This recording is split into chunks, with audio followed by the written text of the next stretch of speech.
You know that feeling when you're scrolling through endless espresso machines, wondering if any of them will actually give you that café level shot without turning your kitchen into a second-hand coffee shop?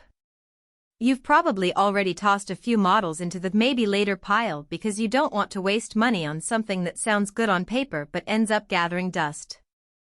I get it, there's a real risk of buying the wrong thing, especially when you're looking for a machine that can do both a quick single-serve espresso and a frothy latte for the weekend brunch crowd. Link is in the description if you want to check the product details on Amazon. So let's talk about this generic espresso machine with a built-in milk frother. At first glance it promises barista-quality coffee at home, and that's a claim worth testing in the real world, not just on a spec sheet. The thing that stood out to me when I dug into user forums and a handful of video unboxings was the flexibility of the brew options.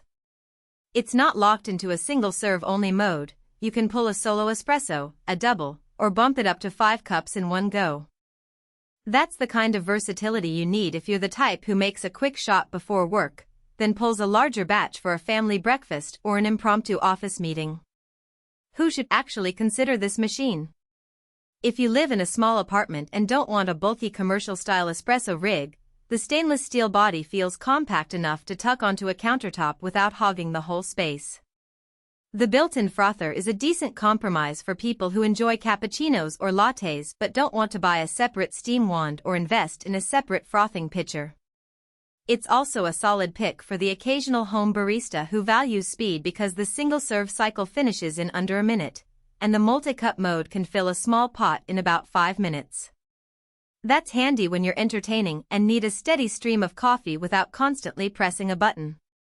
On the flip side, if you're a serious espresso enthusiast who obsesses over temperature stability, precise pressure curves, and the ability to tweak grind size on the fly, this machine might feel a bit too plug-and-play. The 1050-watt heater does the job for most home users, but it's not a professional-grade boiler, so you may notice a slight temperature dip when you go from a single shot to a 5-cup batch. That can translate into a subtle change in flavor, nothing dramatic, but enough for a purist to notice. Also, the frother, while convenient, isn't a true steam wand. It uses a simple whisking mechanism, so you'll get decent foam for a latte, but it won't produce that velvety microfoam you'd expect from a high-end machine. If you regularly make latte art, you'll probably find the froth a bit too airy. One practical strength I observed is the cleaning routine. The single-serve system is designed to be removable, which means you can rinse the brew head and drip tray without needing any special tools. The frother also detaches, so you can give it a quick rinse under the tap. For a kitchen gadget that deals with milk, that's a relief because nobody wants to scrub a hard-to-reach steam wand for hours after each use.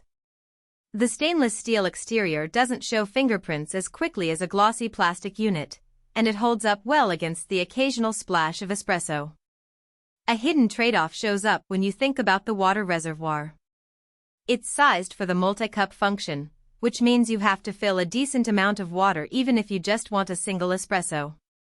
That can be a bit wasteful if you're only making one shot in the morning and then forget to empty the tank.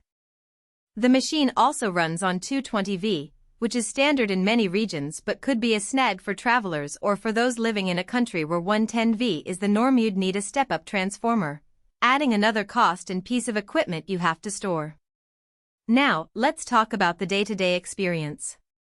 Imagine you're waking up at 6 a.m., hitting the single-serve button, and hearing that low hum as the heater kicks in. Within a minute the machine delivers a shot that's surprisingly rich, dark, slightly sweet, with a thin crema that holds up well when you pour milk in. If you're making a latte for a partner, you pop the frother on, press the froth button, and in about 30 seconds you have a decent foam that's thick enough to sit on top of the coffee without immediately sinking.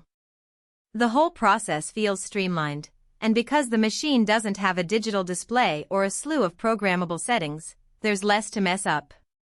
You just add ground coffee, press a button, and let the machine do its thing.